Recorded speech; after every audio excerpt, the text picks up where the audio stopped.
Thank you very much for coming in today. District Governor Nancy said talk about diabetes in 30 minutes. Great. That's like 3 days worth of stuff.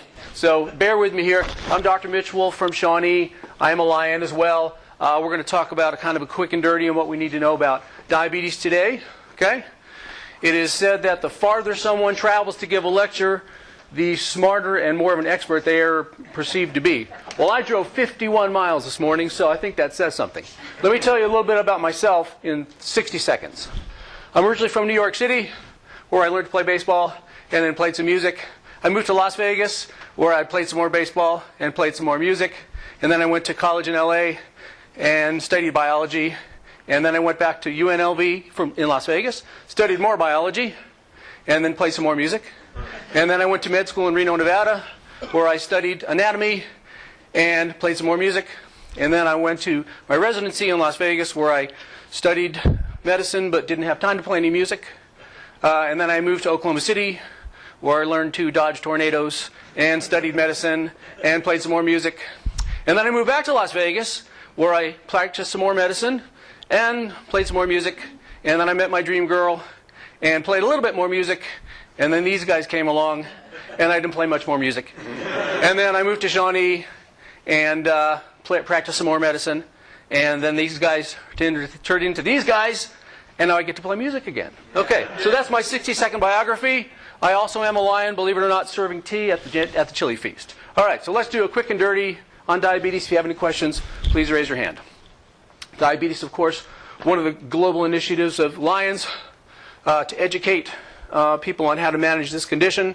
We're going to talk real quick about what is diabetes, how many people have it, how do we break it down into different categories, how do we diagnose it, what are the complications of diabetes, what do we mean by insulin resistance, what are the various treatments available, including lifestyle modification.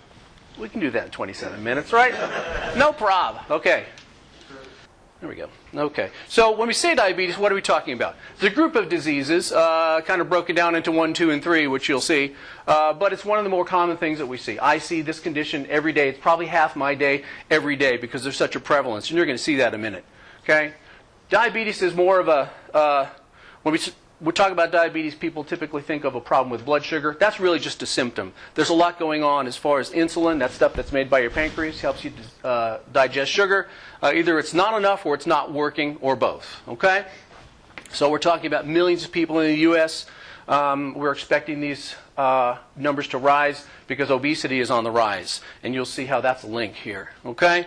Millions of people between having diabetes and pre-diabetes. Not everybody has it, and that's pretty scary. You're walking around with an illness that's affecting your blood vessels, your chance of a heart attack and stroke. You may have absolutely no symptoms, which is why we're very aggressive about screening. Okay?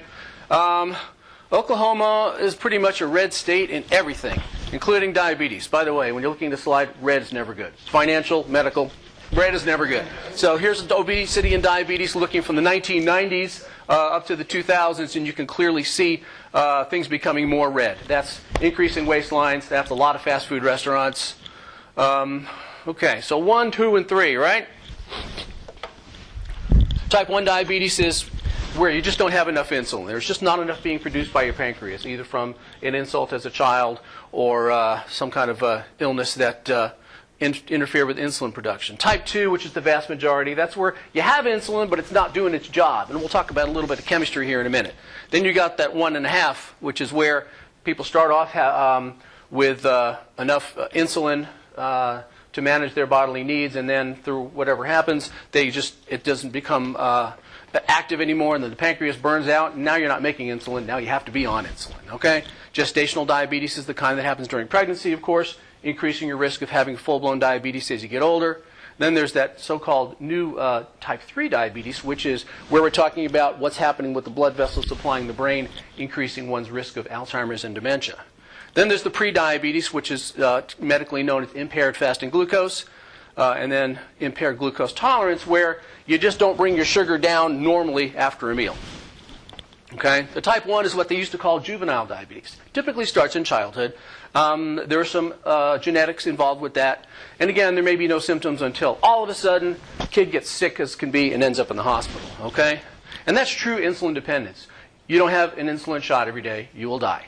You simply cannot maintain your bodily functions without it. So dependent is exactly what it sounds like, okay?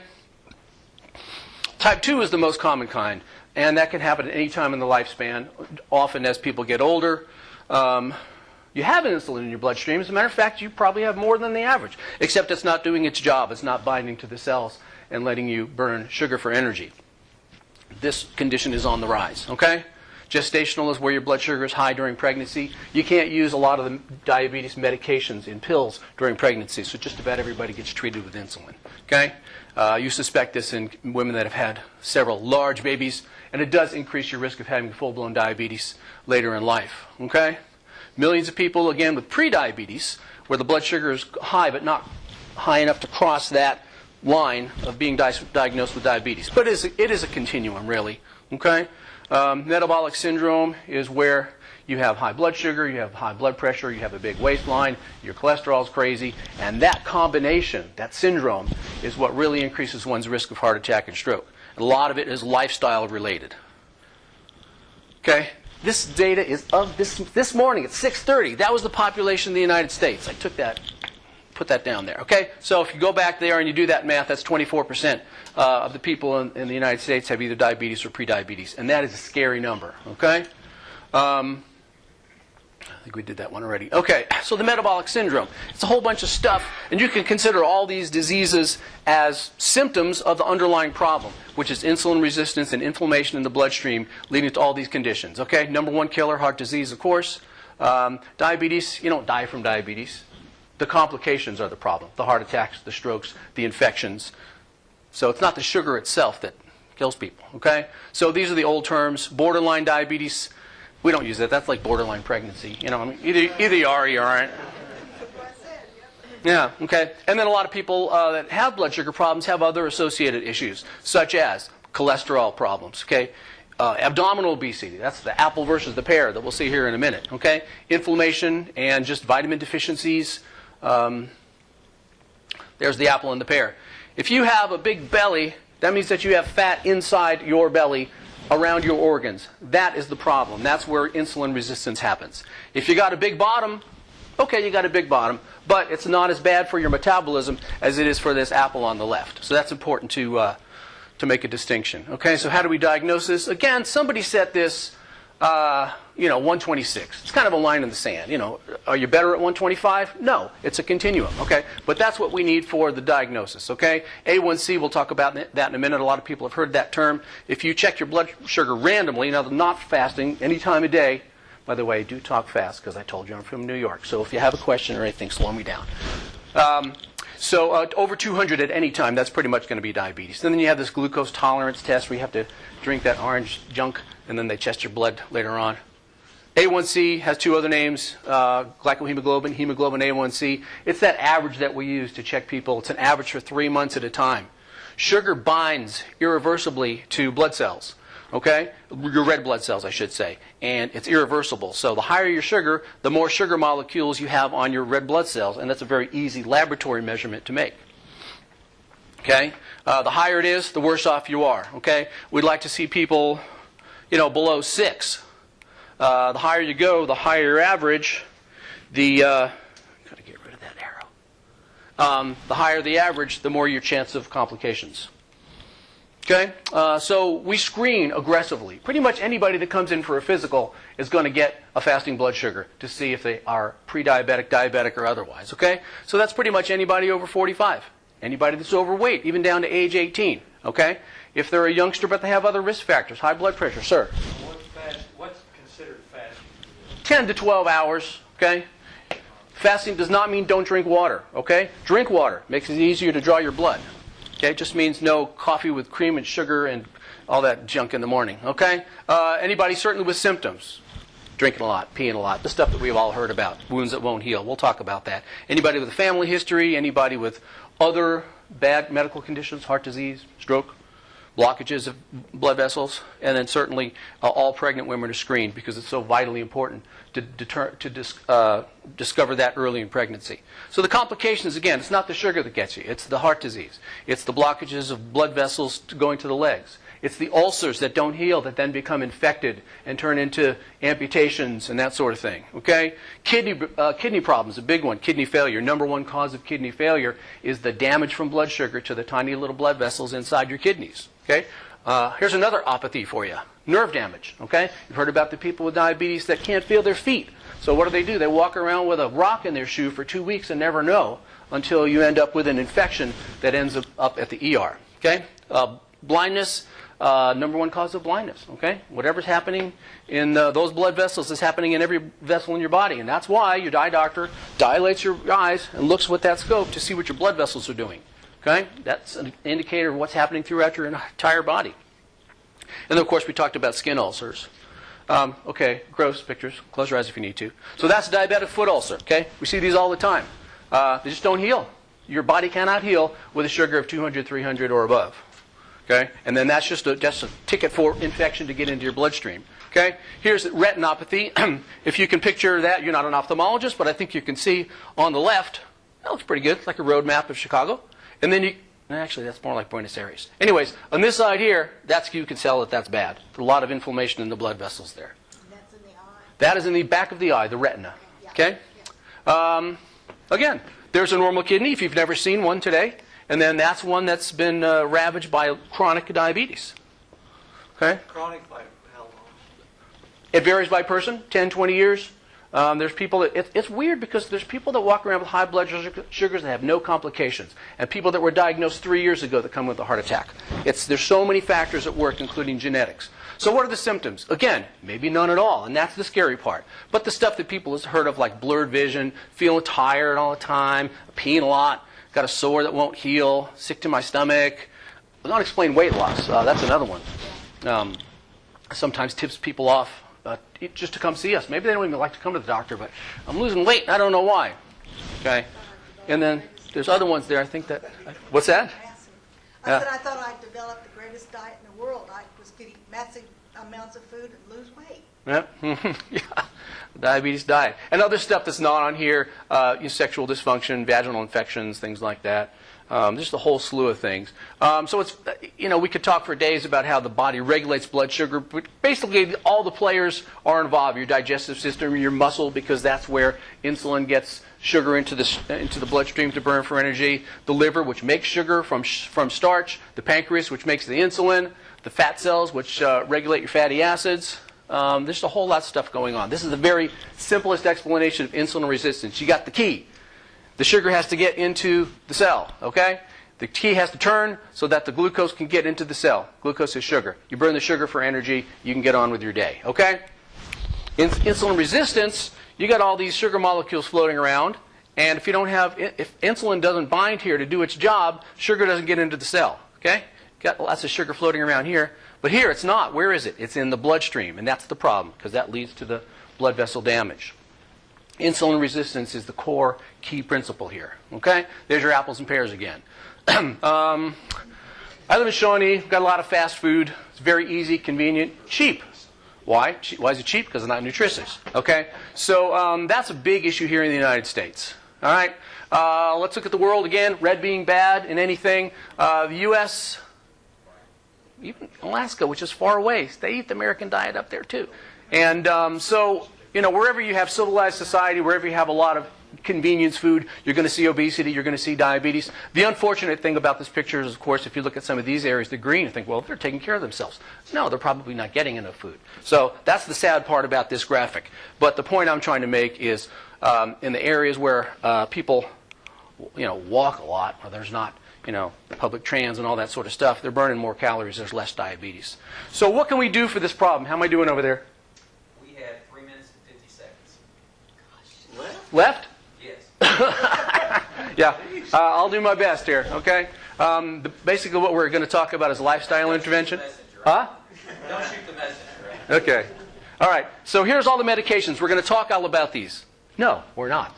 This is the only mention of medicines because that's not what we're here to talk about. We're here to talk about how you can take care of yourself and prevent and treat this condition. We could talk for days about the various different medications, okay?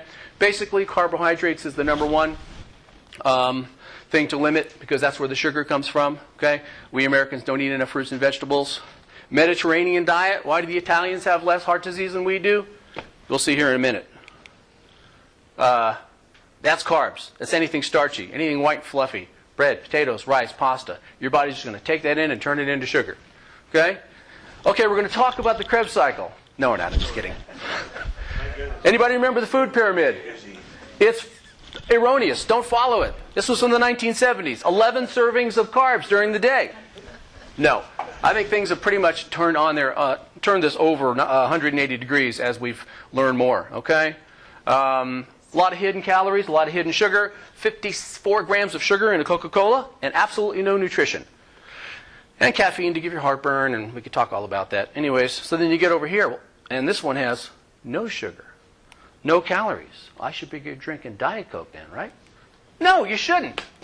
Because then you're getting artificial sweeteners, which do all kinds of crazy things, including make you crave carbohydrates. Okay? So why do people that drink diet soda gain weight? Because it messes with your mind, and a lot of other things that we could talk about. All right, including those things. I'm not going to read all those, but that's all the stuff that NutraSweet does to you. So I guess you could say sugar is the lesser of the two evils. Let's talk about fat. That looks delicious, doesn't it? There's good fats and there's bad fats, okay? That's trans fats. Don't even go near that, okay? Here's good fats.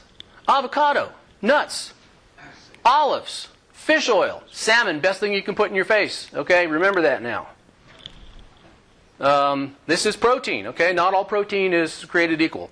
So if you don't like meat, there's certainly adequate sources of protein to get your protein. You need enough protein to maintain muscle mass because that's where the metabolism happens. You sit on your butt as you get older. That's two reasons for you to lose muscle mass. Your metabolism slows down. Next thing you know, your sugar goes up. Okay? So again, getting back to those Italians, why are they so healthy? Because they eat a lot of fish and green stuff and red stuff and yellow stuff and purple stuff.